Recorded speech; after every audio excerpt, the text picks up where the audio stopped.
e pertencendo ainda ao meio pentecostal. É um assunto bastante delicado, é um assunto bastante importante também para ser tratado, porque parece que se tem uma ideia que, estando no meio pentecostal, precisa abraçar todo o pacote. Não é assim que funciona, né?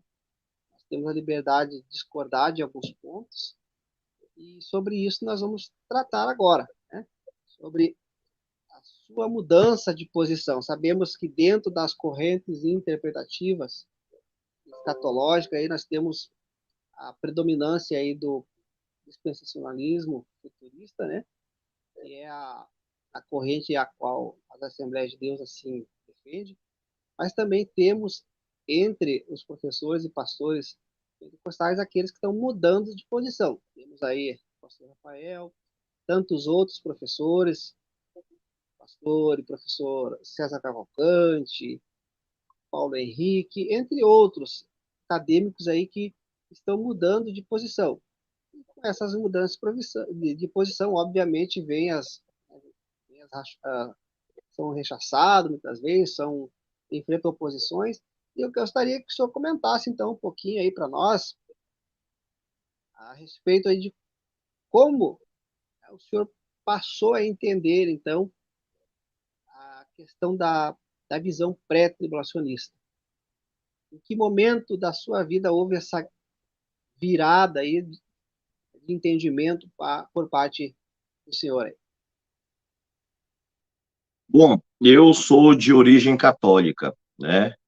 O meu pai era do estado do Piauí, católico, me levava quando criança de pau de arara, naquela época aqui no Nordeste do país, tinha aqueles caminhões que tinham aquelas grades que as pessoas andavam dentro, a gente chamava aqui na linguagem do Norte e Nordeste de pau de arara. E eu saía do povoado de São Joaquim para pagar promessa em Canidé do Ceará, desde pequena minha escola foi católica. Meu pai morreu católico, minha mãe hoje é ministra da Igreja Católica Apostólica Romana.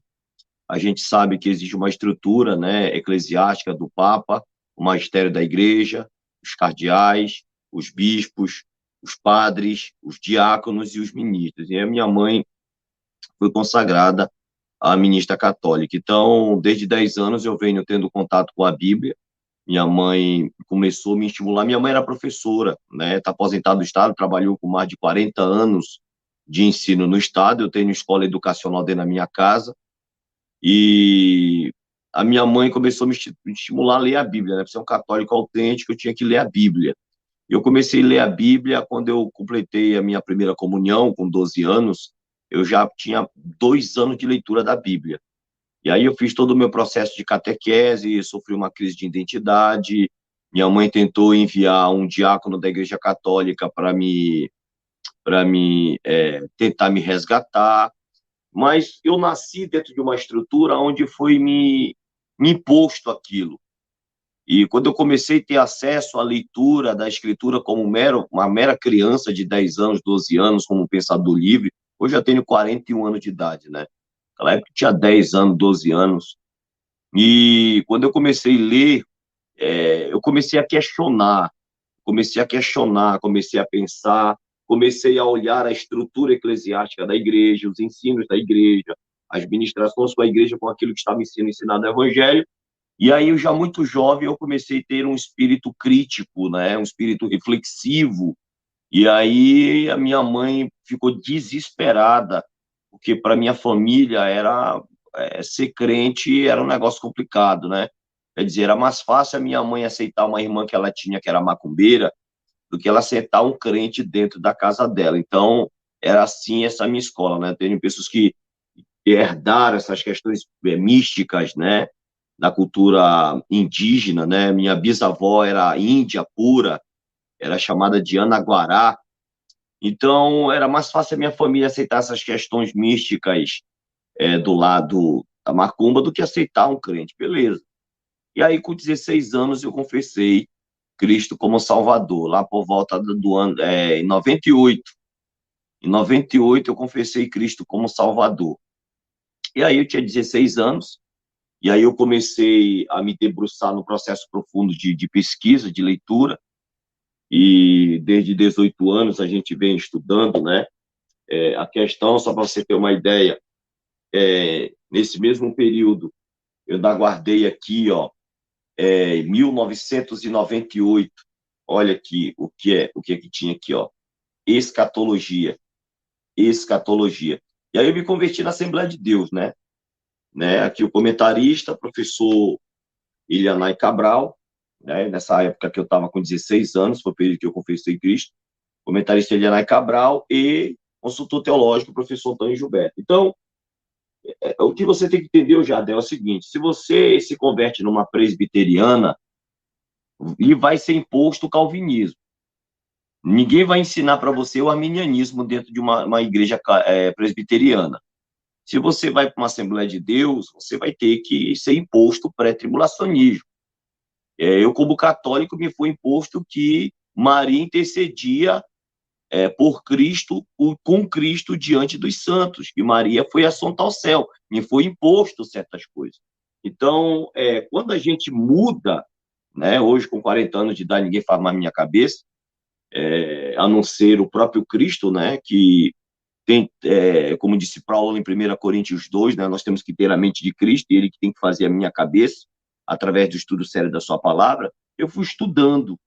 E aí foi que eu fiz cursos superiores em teologia e tal, graduações, fui ter contato com as línguas originais, fui fazer uma investigação mais profunda da palavra, não fiquei dependendo de comentáriozinho, porque quando eu ainda não tinha atingido a perícia do hebraico e do grego, eu estudava, né, baseado em comentários da série Cultura Bíblica, comentário de William Hendricks, comentário do Dr. Champlin, ficava da base de comentários, porque eu achava que aquilo já estava mastigado. E aí eu estudava na base de comentários acerca do que um determinado estudioso ele opinava sobre determinados textos. Então, você pega o comentário do Antigo Testamento do Champlin, comentário do Novo, ele está dando opinião e averiguação teológica que ele tem acerca daquele texto.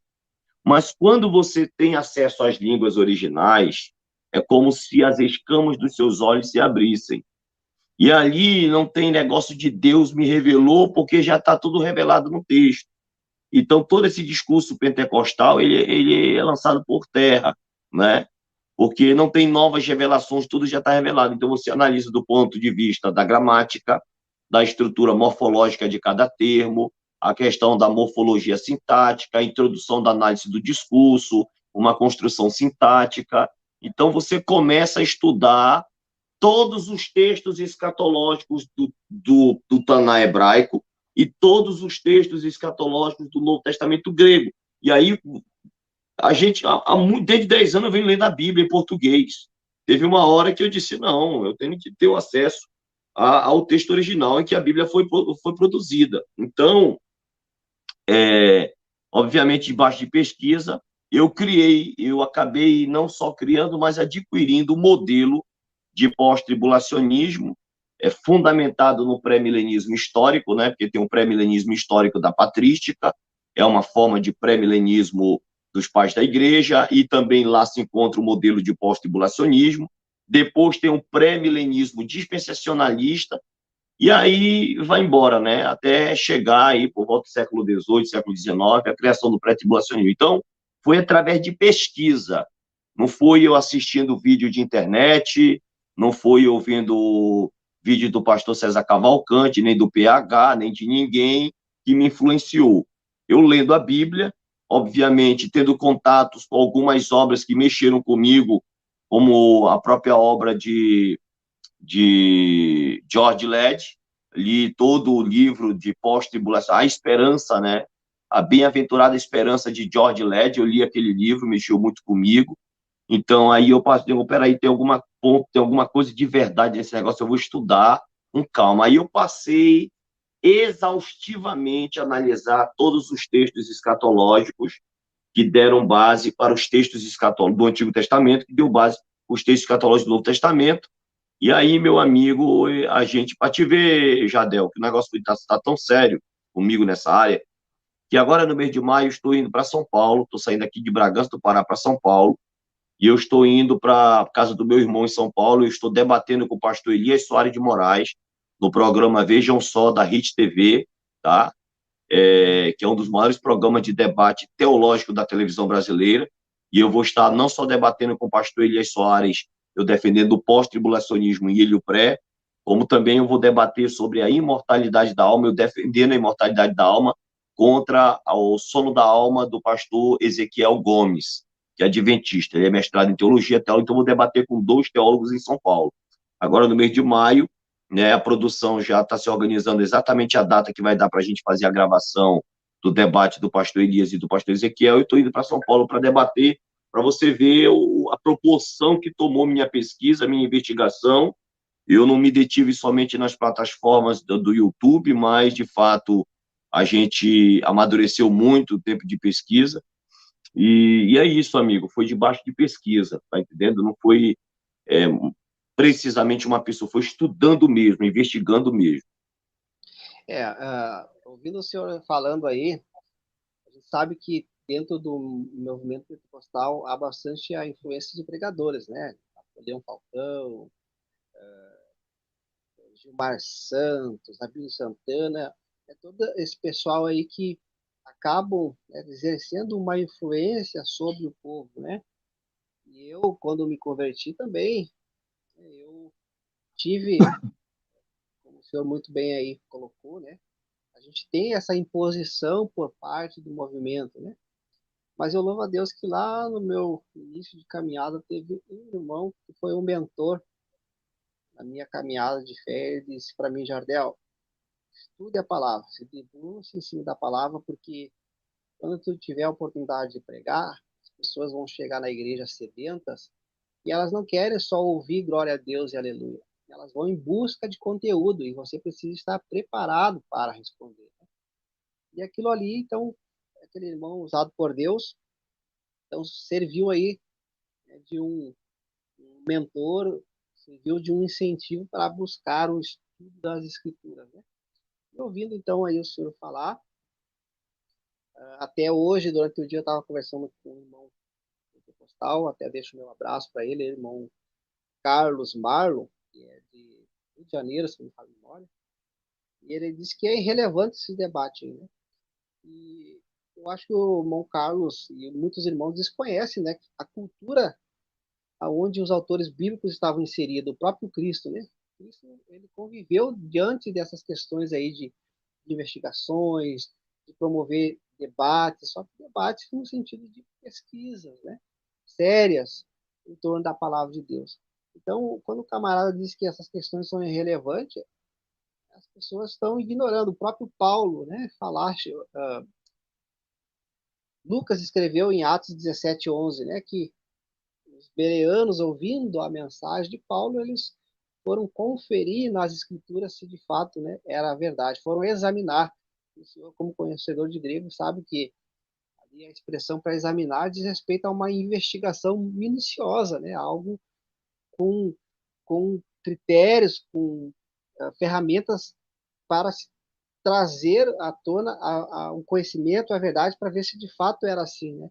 Então não era uma investigação apenas de a pessoa ficar no superficial, né? O que Lucas está trazendo ali como médico, essa investigação que os bereanos foram fazer, essa examinação que eles foram fazer, era algo criterioso, sério, né? Para ver se de fato o que Paulo falava era verdade, né? Então, muito interessante as suas colocações.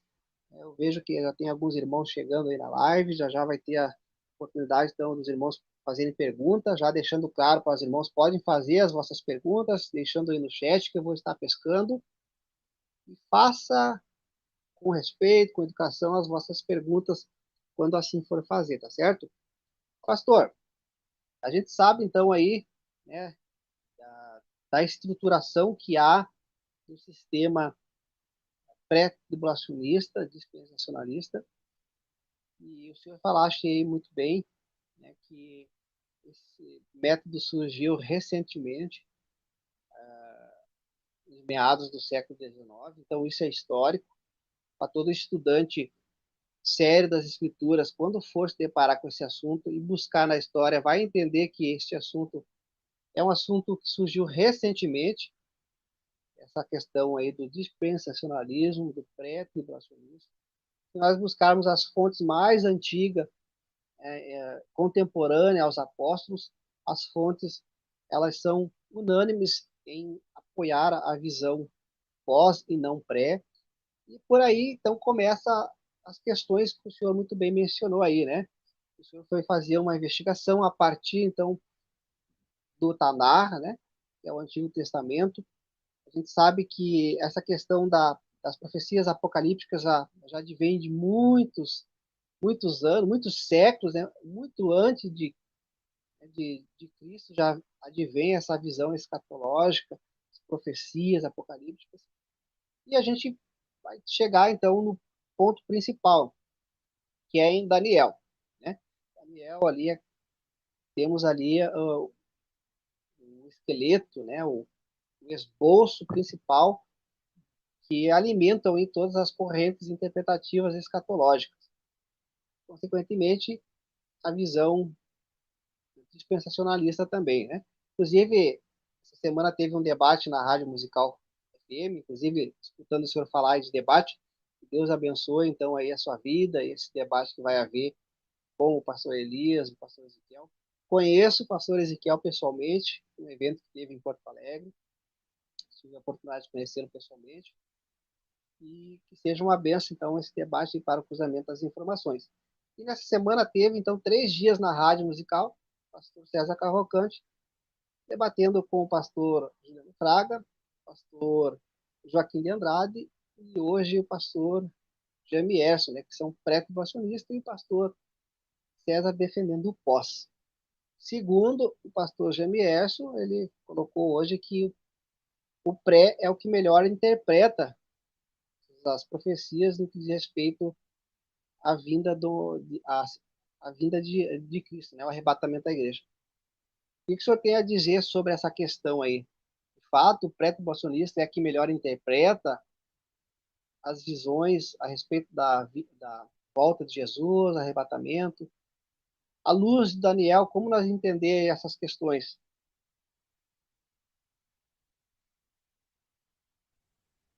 Bom, o texto hebraico é muito claro lá em Daniel 9:24, que 70 setes estavam determinados sobre o teu povo e a tua santa cidade, uma referência, obviamente, a Daniel e toda a sua estrutura étnica, né, e social, que era o povo de Israel, e que foi traduzido como 70 semanas. Nós temos a primeira semana, essa semana são 7 vezes 7 dá 49, né? Nós temos aí a primeira semana de 49 anos, na verdade, são 70 vezes 7 dá 49. Nós temos aí 49, a primeira semana, né? Dá 49 anos, que foi. Aí eles não sabem se decidir se foi com o decreto de Ciro ou se foi com o decreto de Artaxerxes.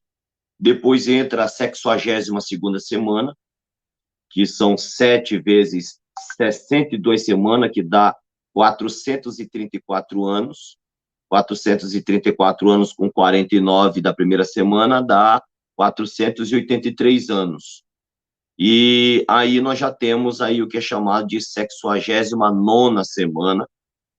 E uma coisa interessante é que essa 69ª semana diz que depois dessa 69ª, depois das 62 semanas, o ungido é morto, ou seja, dentro da 70ª semana. Aí não bate, a conta parece que não bate. E a gente fazendo a contabilidade, né? Alguns acreditam que 490 anos de fato se cumpriu desde Artaxerxes até a morte do sacerdote Onias III, que foi o que acredita-se ter sido executado, ungido que foi morto, e na sua morte, obviamente, foi cessado o sacrifício diário, porque o sumo sacerdote sendo assassinado, há complicações no sacrifício do grande templo. Outros acreditam que, na verdade, a contabilidade deveria ser outra, deveria contabilizar o tempo da destruição do primeiro grande templo, o Templo de Salomão, que foi destruído por volta do ano 3.338, e com o segundo templo que foi destruído, né, que é chamado Templo de Herodes o Grande, o segundo templo, que foi destruído por volta do ano 3.828, que dá exatamente por volta do ano 70 depois de Cristo. Se você pegar 3.328 da Era Comum e subtrair por 3.338, dá exatamente 490 anos.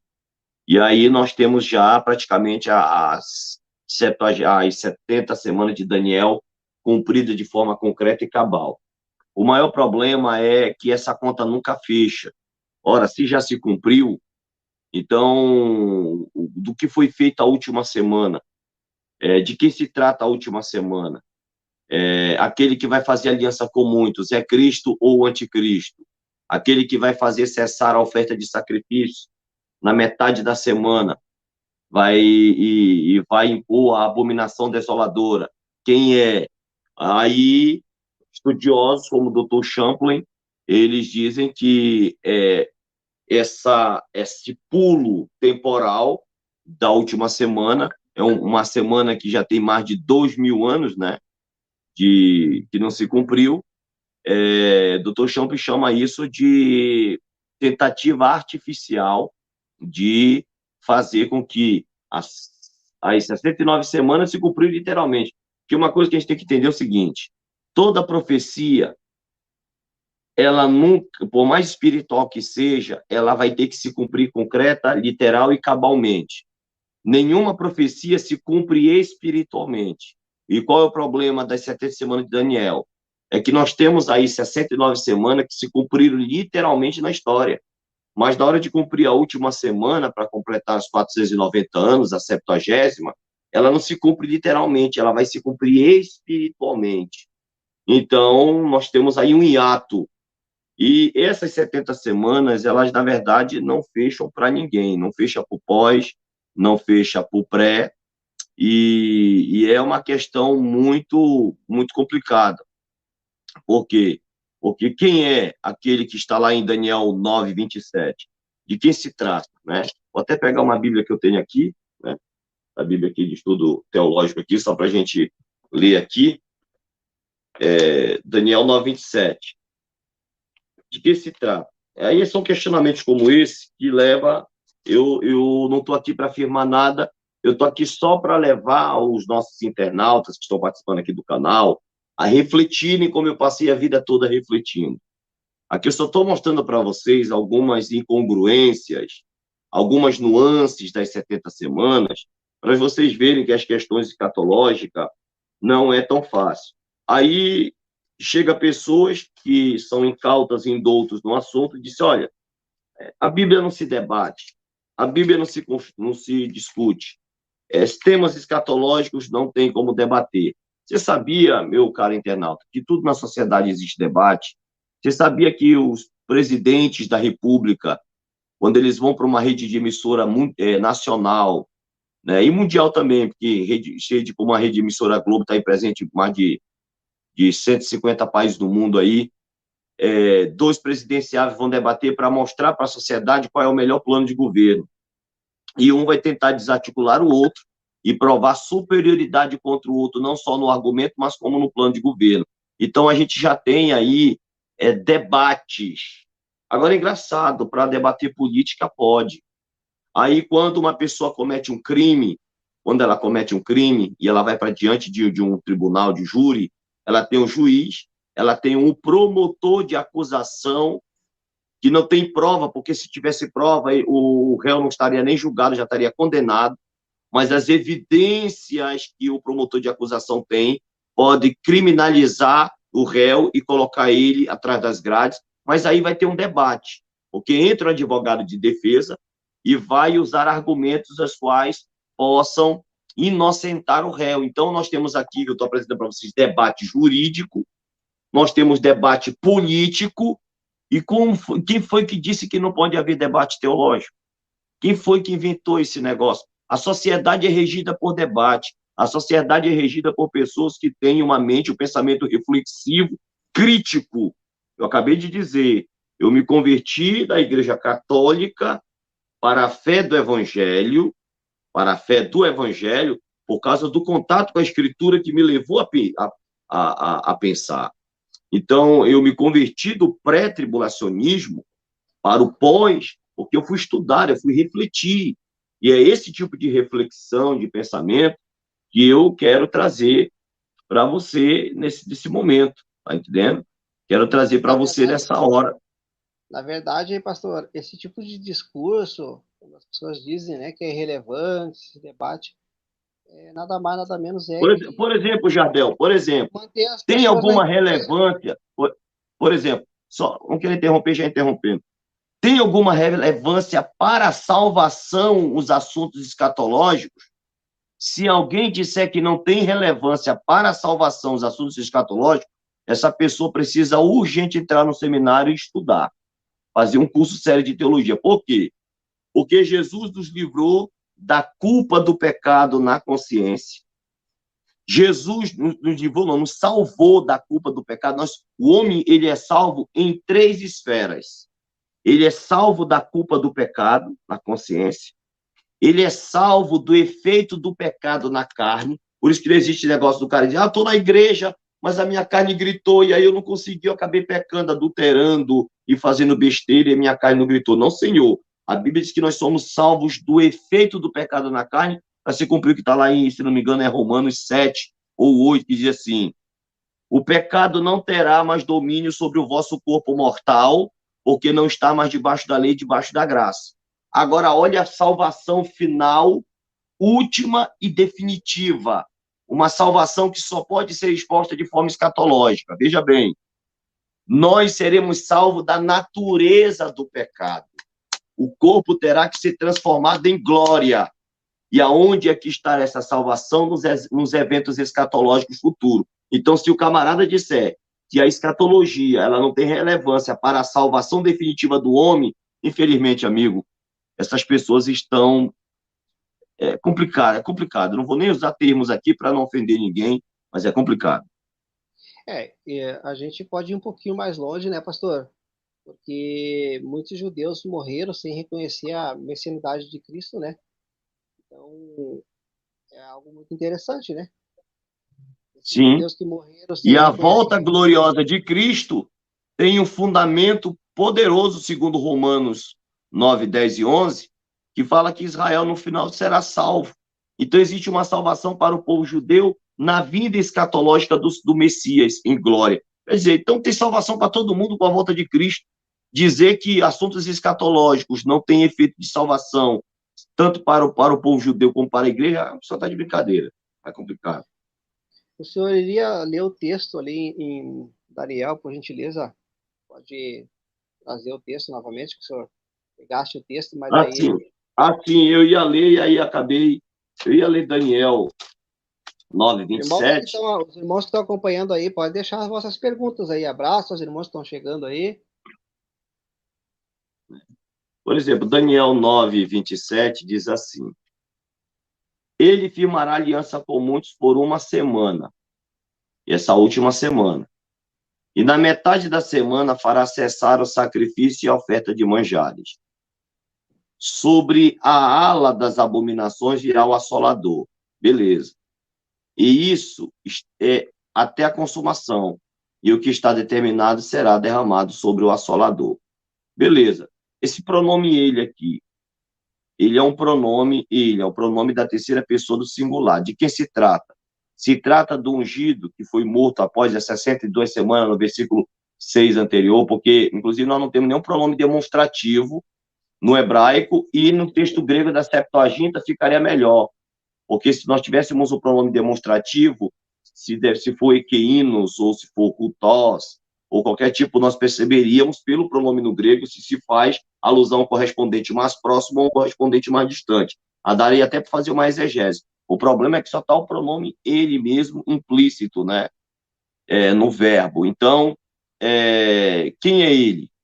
Quem é esse que faz cessar a oferta, que faz uma aliança com muitos por uma semana? É Jesus. Jesus fez uma aliança com muitos por uma semana. Isso aqui eu estou levando você a pensar. Eu não vim aqui nessa live para afirmar nada, embora eu tenha meu parecer. Né? E na metade da semana fará cessar o sacrifício e a oferta de manjares. Quem é esse que faz cessar o sacrifício e a oferta de manjares? Sobre a ala das abominações virá o assolador. Quem é o assolador? é ele, esse pronome que aparece logo no início do verso 27, né, ou ungido do verso anterior. Quero levar você a pensar, a teologizar, a fazer a exegese do texto, a chegar às conclusões, beleza? E isso até a consumação, e o que está determinado será derramado sobre o assolador. Sobre o assolador. Né? Outra tradução diz, será derramado sobre ele. Aí tira o assolador e coloca ele. Ou seja, a interpretação possível é que ele firmará uma aliança com muitos é o anticristo. É o anticristo que fará uma aliança por muitos por 7 anos. Na metade da semana fará cessar o sacrifício e a oferta de manjares. Obviamente, isso pode se aplicar tanto a Etíoco Epifânio, como também ao anticristo que virá. Não adianta as pessoas ficarem tentando deter, sou preterista, para mim isso se cumpriu de forma histórica, completa e cabal. Não, eu não sou preterista, eu sou futurista, isso ainda vai se cumprir, beleza. Se tratando de profecia, nós estamos aqui tratando de um texto profético que ele é cíclico na história. Porque se o preterista disser que a abominação da desolação foi a profanação do templo, feito por Antíoco Epifânio, nós vamos ter um problema lá com o sermão profético de Mateus 24.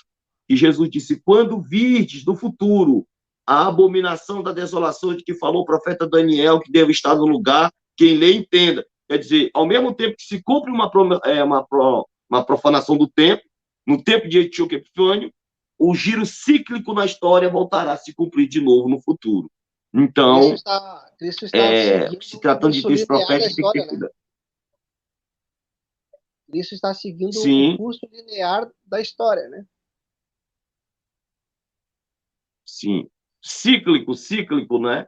Se tratando, como se esse texto se aplicasse tanto para aqueles dias, né, de Antíoco, para aquele período histórico que se cumpriu de forma linear, como também, obviamente, terá uma certa aplicabilidade futura, porque quando Jesus faz a citação do sermão profético de Mateus 24, toda essa estrutura histórica já havia se cumprido. Aí o senhor levantou uma questão muito interessante, que é o assunto da live, né? Sobre os dispensacionalistas, né? Pré-tribulacionistas, que na concepção dessa corrente escatológica joga essa última semana para um futuro incerto, né?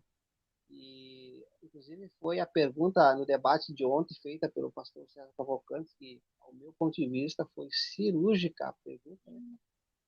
Que elementos no texto de Daniel, na profecia de Daniel, indica que a profecia seria interrompida na última semana e lançada para um futuro incerto. Travou o pastor Joaquim de Andrade, né? O pastor Joaquim de Andrade não soube responder, né? E aí fica a pergunta, né? Conforme o senhor deixaste aí, né? As pessoas refletirem, né? Buscarem, estudarem, examinar. Que elementos nós temos no texto que permite essa interrupção da 69, né, da 79ª semana para um futuro incerto? O que o senhor diria, professor Rafael?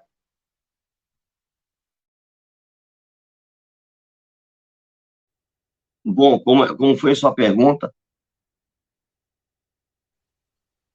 Eu vou utilizar aqui a mesma pergunta que o pastor César Cavalcante fez lá no programa para o Joaquim de Andrade, que o Joaquim de Andrade não soube responder. Que elementos no texto nos dá a ideia para os dispensacionalistas que a profecia pararia na 79ª semana e seria lançado para um futuro incerto? A visão dispensacionalista entende assim, né? Que a profecia parou nas 69 semanas, parou no tempo, e que essa última semana se cumprirá num futuro incerto, né? Essa é, assim, de forma periférica, a visão dispensacionalista. Que elementos tem no texto que dá essa ideia? Foi a pergunta que o pastor César fez ao Joaquim de Andrade. Entendeu a pergunta? Bom, a pergunta eu respondo como o doutor Champlin já respondeu, né? No seu dicionário, tanto no seu dicionário teológico, como também na sua enciclopédia de Teologia e Filosofia. É uma criação artificial. Agora, o que eu não posso também deixar de notar é o seguinte: é uma criação artificial achar que não se cumpriu, se cumprirá. Eu acho o seguinte, os 490 anos, eles se cumpriram literalmente. No entanto, um giro cíclico na história, por causa do sermão profético de Mateus 24, essa última semana voltará a se cumprir, é dessa forma que eu vejo. Não é que a semana não tenha se cumprido, não tenha se cumprido. Vou dar um exemplo aqui melhor. Dar um exemplo melhor para você entender. Do ponto de vista preterista, quando o profeta Isaías diz assim mesmo, um menino nos nasceu e um filho se nos deu, e o principado estava sob seus lombos, né? Do ponto de vista preterista, acredita-se que o profeta Isaías estava fazendo uma referência a Emanuel, e o ministério era chamado Emanuel, e Emanuel era filho do rei que nasceu nos dias de Isaías.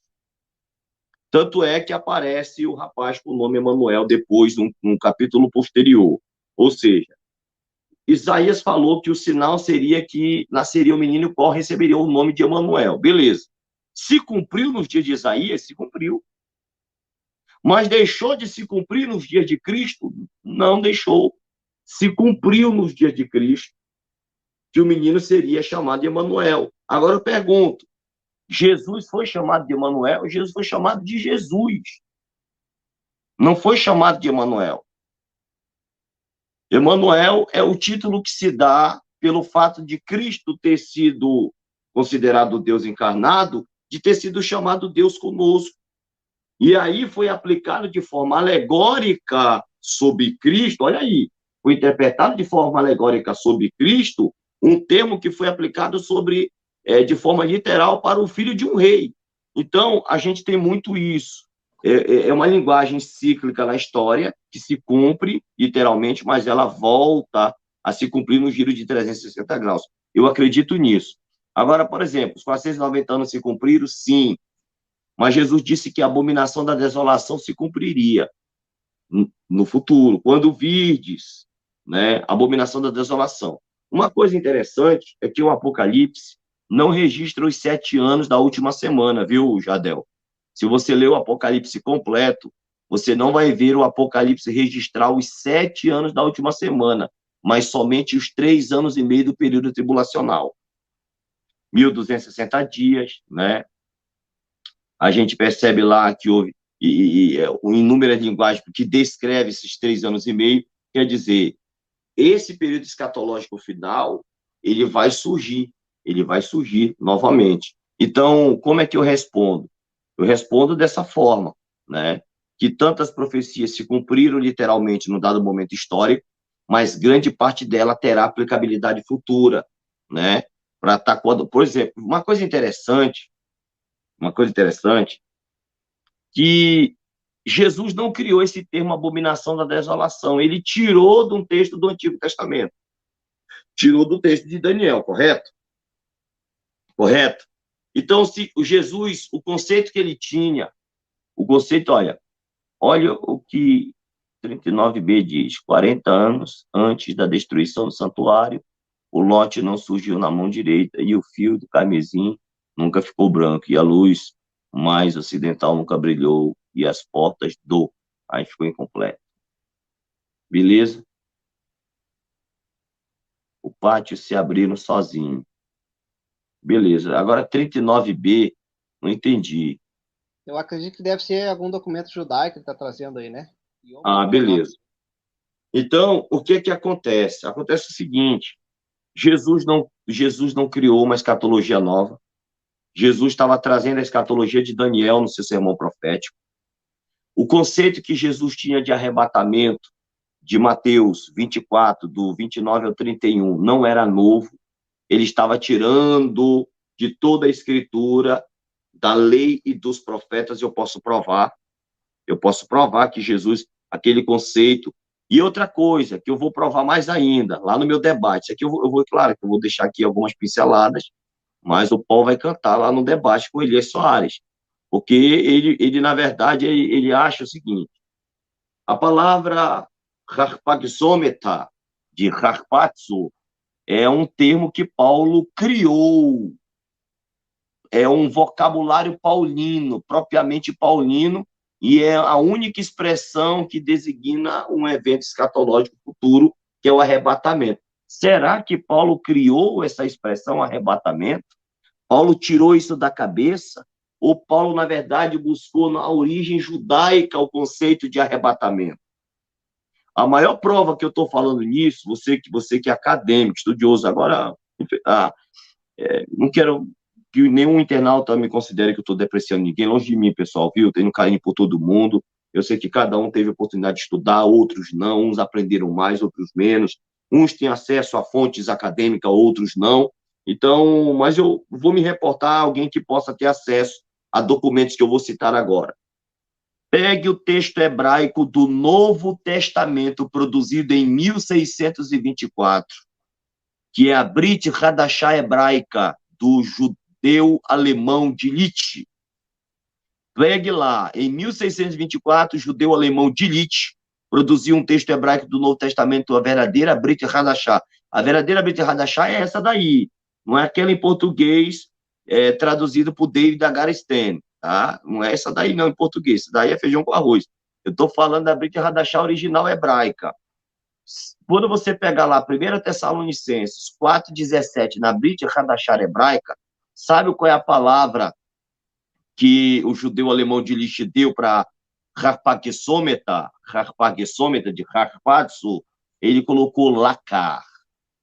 Lacar. É a mesma expressão que disse, e Enoque não se viu mais, porque Deus o tomou para si, lacar. Lacar, arrebatou para si. É a mesma expressão que está lá em segundo livro dos reis, se não me falha a memória, que os filhos dos profetas chegaram com Eliseu e disse, Eliseu, tu não sabe que o teu Senhor será tomado de ti, lacar, arrebatado de ti, é a mesma expressão. E a mesma expressão que se usa lá em Deuteronômio 34, dizendo que o povo de Israel vai ser ajuntado, vai passar pela reunião, Deus vai ajuntar o seu povo, né, de todos os povos, tribos, línguas e nações dos quatro ventos da terra, e o tomará. A palavra que aparece em Deuteronômio 34 lá é lacar também. Então, se você pegar isso aí, você já percebe que Paulo não criou nada, cara.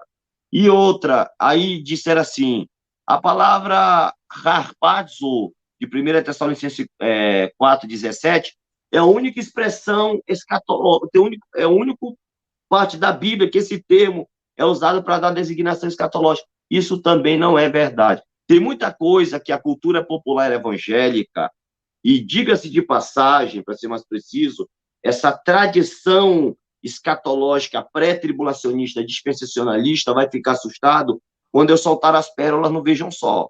Eu não vou poder falar muito coisa aqui, que está tudo aqui, já comecei a fazer o processo de defesa, de pesquisa, claro que em respeito e consideração ao Jardel, que me convidou, ao canal dele, aos internautas que aqui estão, eu vou dizer algumas coisas.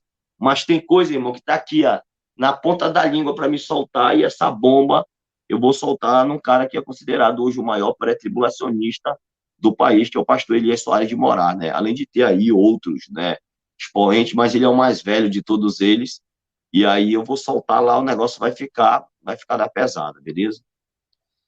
Infelizmente, a gente sabe que esse método aí, o pré-tribulacionismo, o dispensacionalismo, é um método novo, né?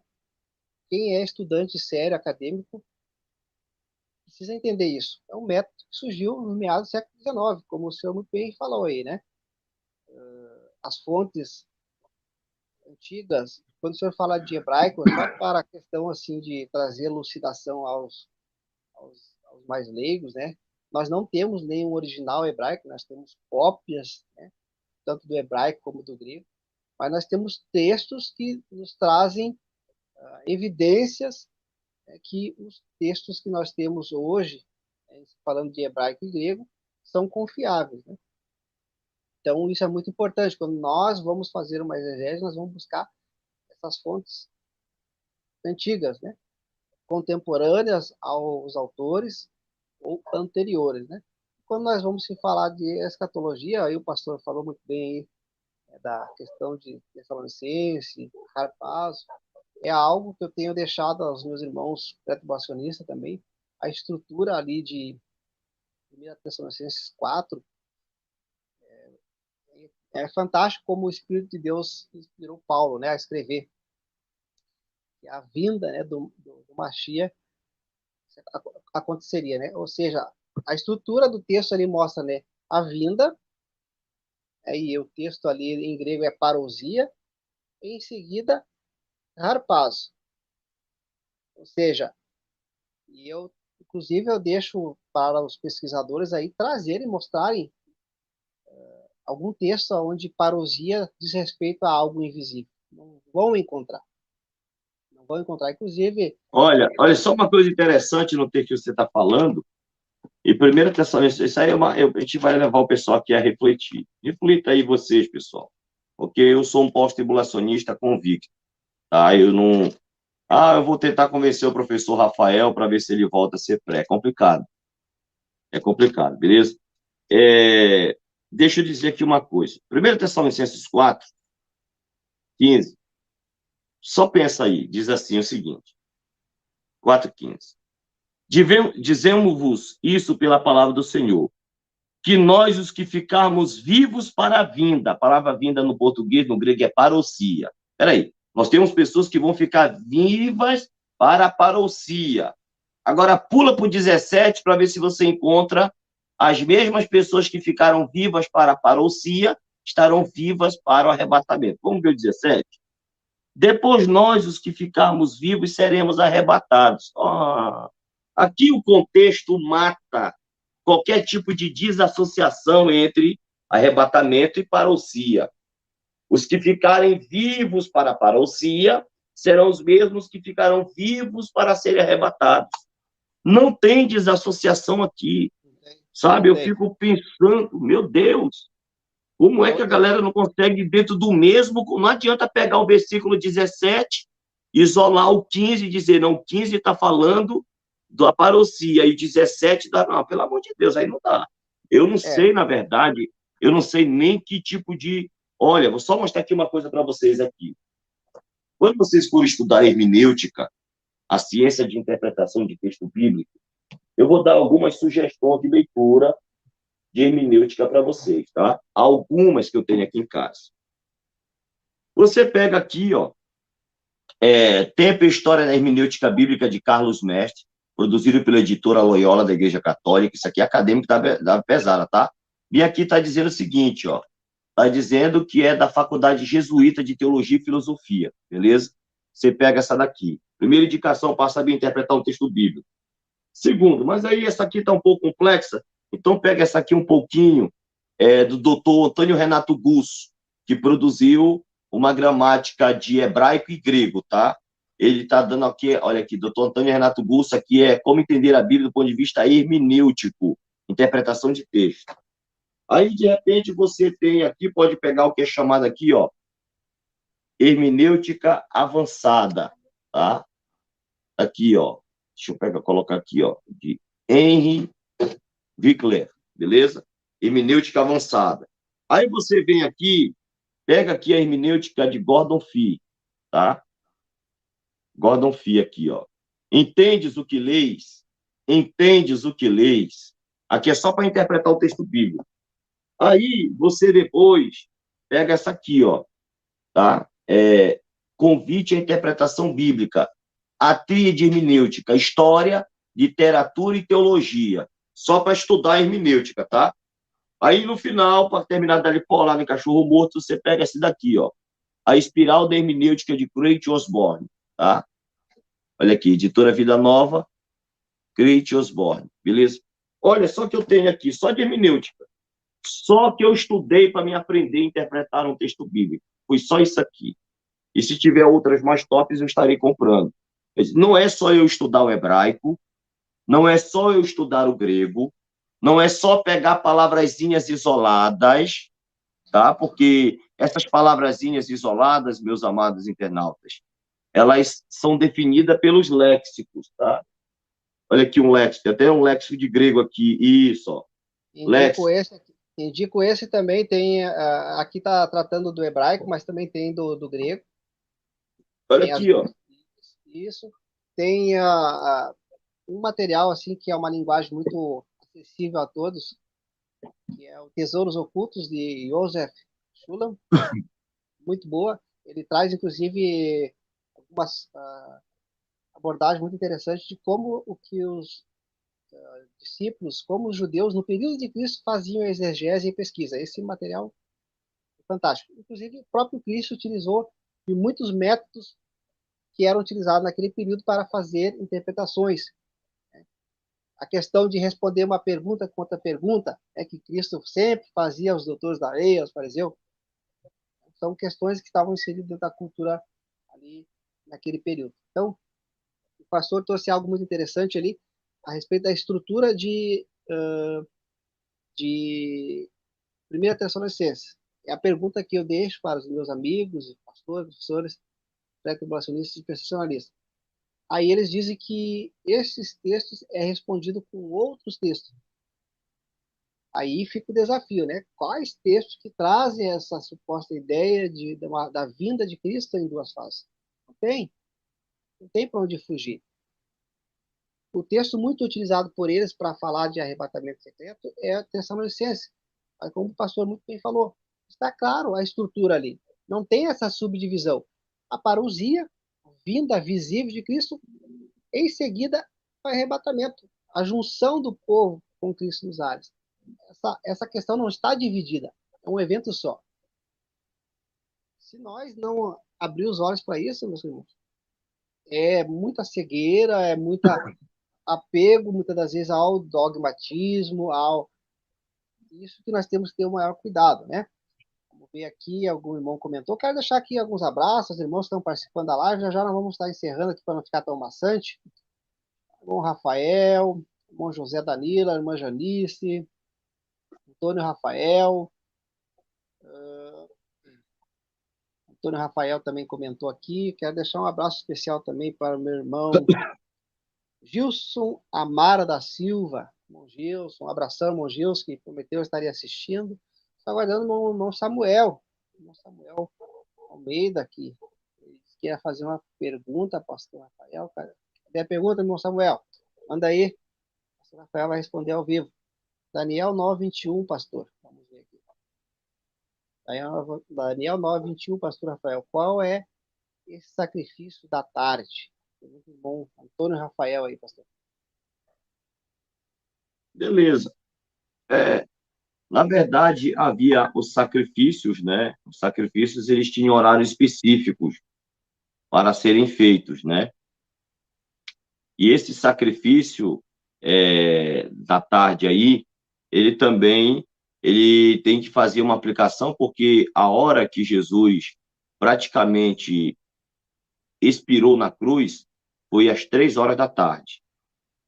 Então, diz o relato de João que ele teve que ficar. Aí depois a gente vai entrar naquela celeuma, se Jesus morreu na quinta, ficou quinta, sexta, sábado e no domingo ele ressuscitou para se completar os 3 dias literais, ou se de fato, se Jesus morreu na quinta, eu faço a pergunta para os defensores dessa corrente. Qual a necessidade de quebrar a perna para tirar com tanta pressa, sendo que a preparação do sábado era a sexta-feira, a partir das 6 da tarde, adentrava o Shabat. Então, e aí? Qual a necessidade de quebrar as pernas para aqueles que defendem? Então, o texto deixa claro, o texto de João deixa claro que quebrar as pernas porque Jesus morreu 3 horas da tarde e ele não poderia ficar até às 18 horas na cruz, tinha que ser rapidamente tirado, preparado por José de Arimateia e Nicodemo, segundo o próprio relato de João, para ser embalsamado, né, preparado o corpo, ser colocado para que eles pudessem celebrar a Páscoa, o Pissa, beleza? E aí, praticamente, é engraçado, para aqueles que querem literalizar as coisas, a Bíblia diz, meus amados, que Israel ficou 40 anos no deserto. 40 anos, 40. Só que o texto de Números diz que Israel ficou 39 anos e 8 meses no deserto, não ficou 40. Não ficou 40. Então, texto diz que foi 40, Números diz que foi 39 anos e 8 meses. Então, às vezes a Bíblia trata uma linguagem geral para descrever algo aproximado, tá? Outro exemplo, Jesus não iniciou o ministério com 30 anos, segundo o registro de Lucas. Existe a palavra quase lá, e dá ideia que Jesus tinha entre 28 e 29 anos quando começou seu ministério. E costumava ser de quase 30 anos quando Jesus iniciou seu ministério. Não era 30 anos. Quase 30 anos não é 30 anos. 39 anos e 8 meses não é 40 anos. Mas por que a Bíblia usa 40 anos no deserto?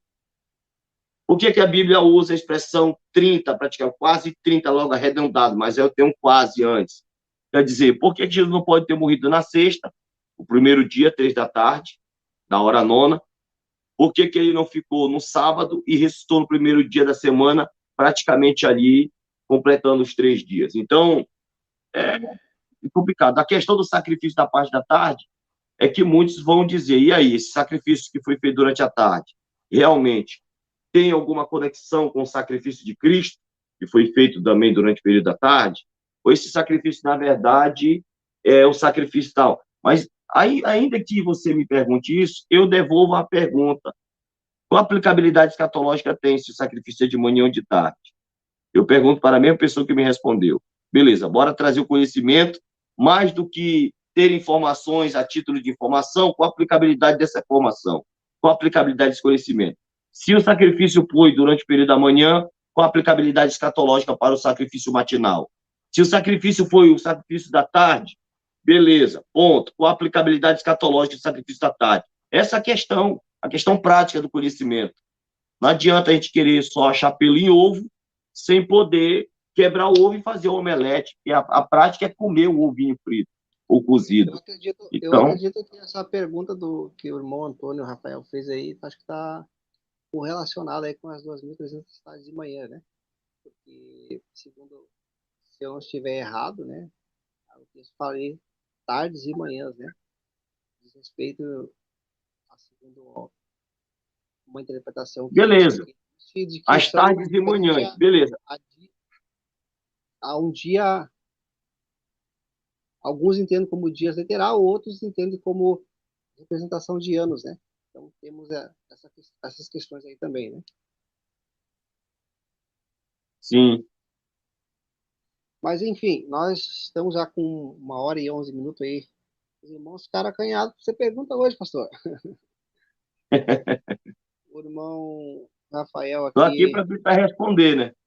Depois, deixa eu ver o que o irmão Rafael comentou aqui. Depois já deu atrás essa Brita Radachá, que já até esqueci o nome da pessoa lá para eu procurar. É o judeu alemão de Lite. A Bíblia hebraica da Brit Hadashah, de 1624. Maravilha. Bom, então, esse assunto é um assunto amplo. Eu quero aqui deixar uma perguntinha para o pastor. Já vamos estar caminhando para as considerações finais. Vai estar falando também um pouquinho do seu livro, né? Que ele está produzindo um livro. É preciso ser pré para estar no meio pentecostal, pastor? Qual é a pergunta? É preciso ser pré para estar no meio pentecostal?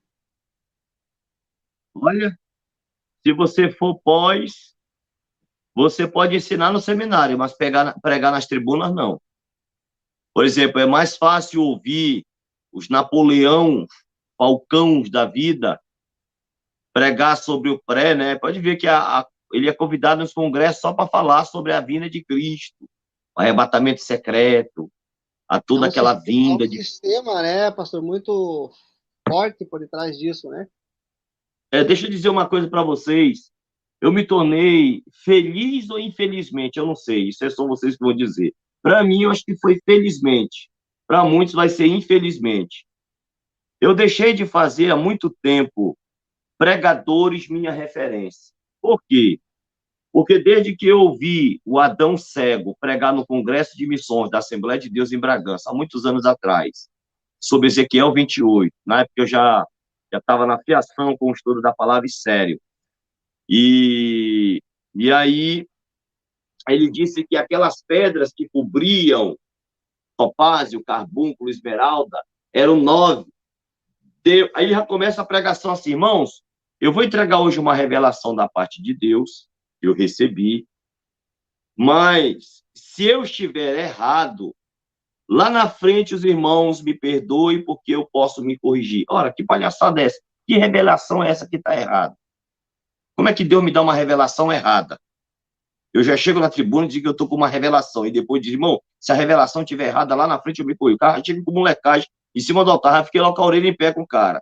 Aí ele disse, Deus me mostrou que ele transformou essas 9 pedras, topázio, carbúnculo, esmeralda, safira, turquesa, tal, transformou, tirou essas pedras que cobria Satanás, transformou em 9 dons espirituais e deu para os homens. O dom de falar em língua, o dom de profetizar, o dom de variedade de língua, o dom da palavra de sabedoria, o dom da palavra do conhecimento, o dom de discernir os espíritos e tal. Os 9 dons do Espírito de 1 Coríntios 12 não tiveram origem no Espírito Santo, mas tiveram origem em Satanás, que tinha essas 9 pedras, e Deus transformou em 9 e misturou em 9 dons e jogou na costa dos bestas. Então, para mim não dá, amigo. Isso aí insultar a minha inteligência. Outra coisa, eu vou citar logo o nome dos caras, porque aí, se vocês gostarem deles, é vocês e Deus agora. Mas para mim isso é referente. Por exemplo, o pastor Carvalho Júnior, uma vez, foi pregar o texto de 1 Samuel em hebraico. Eu já manjava de hebraico. Aí disse, porque a palavra hebraica para quando Deus não olhe para a sua alta estatura ou formosura. Tá aí, você pega no YouTube e a pregação do Carvalho Júnior sobre esse texto. E a altura, porque eu tenho rejeitado. Aí disse, irmãos, essa alta estatura e altura no hebraico é visque. Só se fosse visque do que ele viu e ficou truvisque. Porque esse visque não existe ali. Nem a raiz que ele citou hebraica não existe. Já deu a furada ali. Quando foi outra, eu estava em Belém e ele pregou no congresso aqui, numa conferência de obreiros em Belém, eu estava presente, sentado embaixo, olhando ele bem na minha frente. Ele pegou lá, irmãos, na igreja de Antioquia havia profetas e mestres, mas o texto grego original diz que na Antioquia havia equilíbrio. Aí eu fico pensando, poxa, o cara prega, dando uma definição teológica e não gramatical, com o discurso de que está fazendo exegese. Não, lá não tem nada de equilíbrio, não. Na igreja de Antioquia havia didáscalos, havia mestres, e havia profetes, né, dependendo se tiver, no caso, nominativo e tal, que é um substantivo feminino, profetes, quer dizer, é profeta mesmo e didáscalos do grego, não tem nada de equilíbrio. Quer dizer, a galera está inventando muita lorota, muito sensacionalismo, e tá. Ainda mais aqueles que berram. Esses que berram, para mim, é o pior. Irmãos, aí começa, aí para mim não dá.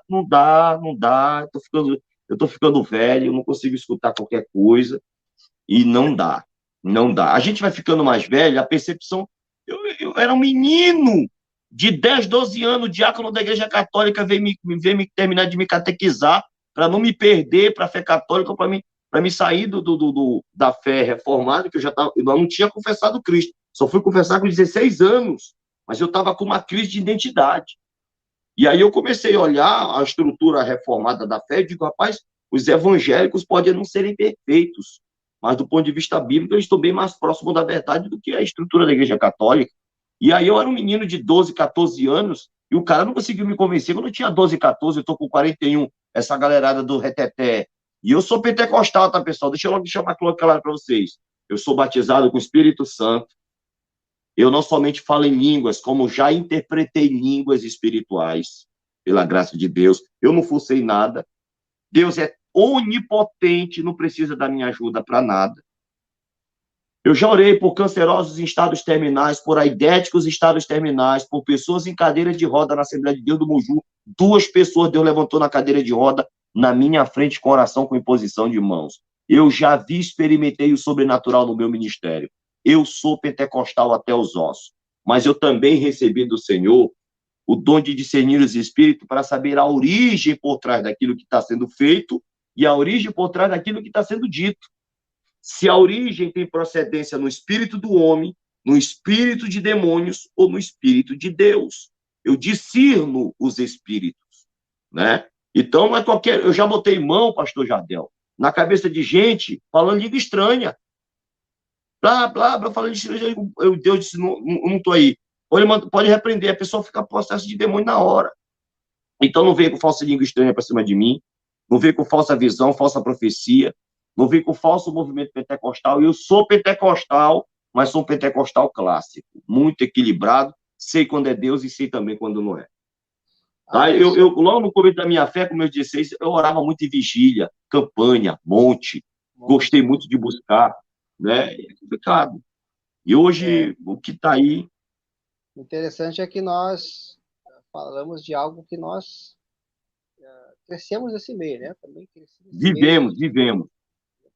E eu vou trazer aqui, já vamos estar encerrando também essa live, uma questão muito interessante que o senhor colocou aí, que serve para alerta de todos nós, né? Quando Cristo ali foi conduzido ao deserto, foi tentado pelo diabo, né? É interessante ali que tem os irmãos prestarem atenção nesse ocorrido ali, né? Satanás se utiliza das escrituras para tentar a Cristo.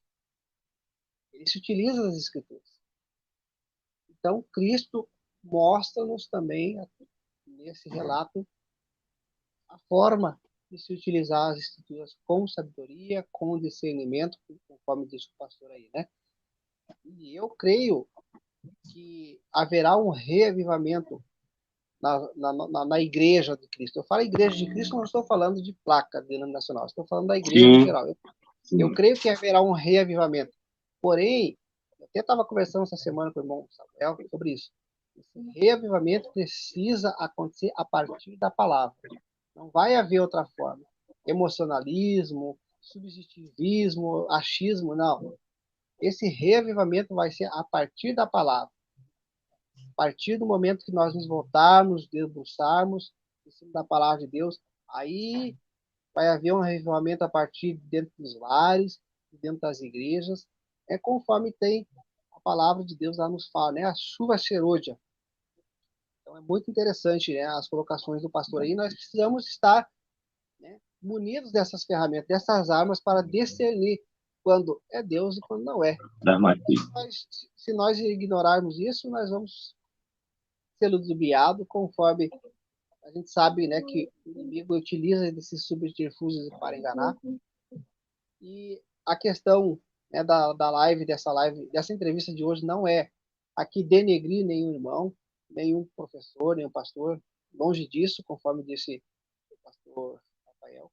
Eu conheço muitos homens de Deus no meio pentecostal, homens e mulheres de Deus conheço, que divergem de mim. Né? Que nós não pensamos da mesma forma, mas eu sei que eles são pessoas de Deus, são homens de Deus. Porém, a gente entende que nesse quesito ainda falta-lhes, né, esse entendimento da parte de Deus. Porque muitas das vezes a gente vê aí uma tradição, né, um costume, porque nasceu nesse meio evangélico, pentecostal, esse sistema, então muitas das vezes é um apego a isso, né, ao costume, à tradição, a essa corrente. Tá certo? Pastor, para nós fechar então aí, os irmãos não quiseram fazer as perguntas hoje capciosas ao pastor, mas deixa aí aos irmãos que vão assistir essa live, fala um pouquinho do seu livro e já as suas considerações finais aí também. Agradeço ao senhor desde já pela disponibilidade de participar dessa live. E eu tenho certeza que essa live vai despertar muito mais interesse nos irmãos aí de buscarem e estudarem a palavra de Deus. Lembrando que quem convence a nós é a palavra, é o Espírito de Deus. Não é homem nenhum que nos convence. Aqui surgiu, deixa eu ver aqui, só um pouquinho. Porque o livro de Esther não cita o nome de Deus e qual a finalidade desse? Não, aqui foge do foco aqui Obrigado, irmão Antônio Rafael, pela pergunta, mas foge do tema aqui, né, que o pastor está abordando. Mas, Antônio Rafael, por mais que o nome de Deus não apareça no livro de Esther, mas torna o livro mais interessante porque o livro de Esther inteiro prova Deus agindo para orientar os judeus a sobreviverem de um possível genocídio e extermínio do seu povo. Então, Deus dá sabedoria, né, para Esté, dá sabedoria para Mardoqueu, dá sabedoria para que, de fato, Mardoqueu pudesse ver o complô contra quem dota Deus, quem influencia. Há uma intervenção e uma influência direta de Deus em toda a estrutura literária desse texto, embora não necessariamente precise aparecer o nome do Senhor, né? E é isso que é a beleza da estrutura literária. Bem, então, fale um pouquinho aí do seu livro, quando que vai ser publicado e deixe as suas colocações finais também aí para os ouvintes da live. Bom, eu estou até o final do. Hoje estamos em 2023, né? Eu acredito que até em final de 2024 eu terei terminado o livro, só que o meu livro de escatologia, ele é um livro exegético que não tem no Brasil. Por isso que eu vou demorar tanto tempo para escrever ele. Até porque também eu já estou com mais de 100 páginas escritas do meu livro de Trindade no Antigo Testamento, uma análise hebraica e linguística, né? Então, eu vou estar fazendo esse livro chamado Pós-Tribulacionismo, a única verdade escatológica, uma análise hebraica e grega da questão escatológica. Então, é um livro, esses dois livros que eu estou escrevendo de Trindade é um livro exegético, parecido com esse que você colocou aí, ó. Cadê? Muito parecido com essa estrutura aqui que você colocou, esse livro aí, ó. Esse aí. Isso. Vai ser parecido com esse aí. A estrutura dele acadêmica, a fonte bibliográfica, as notas de rodapé, a fonte bibliográfica no final vai ser para vocês averiguar de onde foi que eu tirei, né, toda a minha pesquisa. Então, é do livro que não é assim para escrever assim, para fazer um PDFzinho rapidinho. Acho que dá 3, 6 meses eu termino um PDF para fazer assim, uma brincadeira logo para passar para os grupos de WhatsApp. Né? Agora, para fazer um livro mesmo para publicar, o pastor Zé Gomes, que ele é comentarista da CPAD, Casa Publicadora das Assembleias de Deus, no Brasil, ele quer lançar o meu livro, né, de Trindade pela editora Doxa, que é a editora dele, é uma das maiores editoras da América Latina dele, ele quer lançar meu livro. Eu acredito também que vai ser interessante ter um livro de pós-tribulacionismo no Brasil hoje, né? E por isso que vai levar tempo, porque a gente tem que refinar o negócio, fazer o livro bem polido. Pré tem muita coisa, né? Tem muita coisa pré, mas pós tem pouca coisa. Então, pessoal, eu quero convidar vocês a se inscrever no nosso canal também, né? É o canal que a gente tem no YouTube, chamado Canal do Professor Rafael Rocha de Teologia. Se inscreve lá no nosso canal, dá um apoio, dá uma força. E também estamos aí, né? Quem quiser fazer o curso, só entrar em contato comigo lá, né? Também pelo meu canal, que a gente vai, você quiser fazer o curso de hebraico e grego comigo, é ao vivo, tá? Ao vivo, mesmo que seja digital pela plataforma do Google Meet, vai ser ao vivo e tamo junto e misturado. Obrigado, Jardel. Obrigado aí pelo convite, pela Quando é que vai entrevista. ser o Foi debate? maravilhoso. Quando é que vai ser o debate com o pastor Elias? Vai ser do debate no mês só, né? Vai ser no mês de maio. Vai ser dentro do mês de maio. Agora, o dia, pelo menos vai ser o dia de gravação, né? Nós vamos gravar o debate e depois o Vejam Só e a produção vai decidir o dia que vai lançar esse debate, beleza? Vai ser 2 debates mesmo e no valendo, e aí eles vão decidir o que dia lá. Mas o que eu posso dizer é que em maio, em nome do Senhor Jesus, eu estarei em São Paulo, já gravando, já está tudo certo. Né? Estão só definindo a data da gravação mesmo, do debate. E quando eu vier de São Paulo, né, depois de gravar, eles vão me dizer o dia que vai ser colocado. Aí eu aviso todo mundo no grupo de WhatsApp. O dia que vai aparecer. O dia que aparecer, vai aparecer ao vivo, né? Mas é um ao vivo assim, na verdade, gravado, né? Uma gravação que eles vão colocar como ao vivo lá.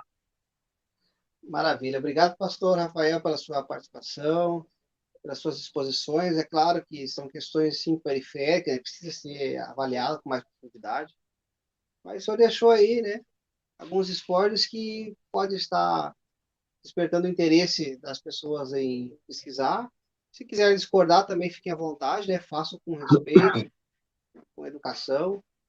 é o propósito do canal, que é Diálogo Aberto. Está aberto a discordarem, né? Mas fazem com respeito e com academicismo, né? Nós não vamos admitir aqui no canal ataques para denigrir a, as pessoas, né? A gente quer promover a pesquisa, tá certo? Obrigado mesmo, Beleza. pastor. Eu que agradeço. Boa noite a todos, graça e paz. Uma boa Valeu. noite. Os adventistas aí que estão acompanhando, aí um Shabbat Shalom para todos. E eu vou estar aqui, então, fechando essa programação. Acompanhe, então, aí a vinheta. Deus abençoe a todos.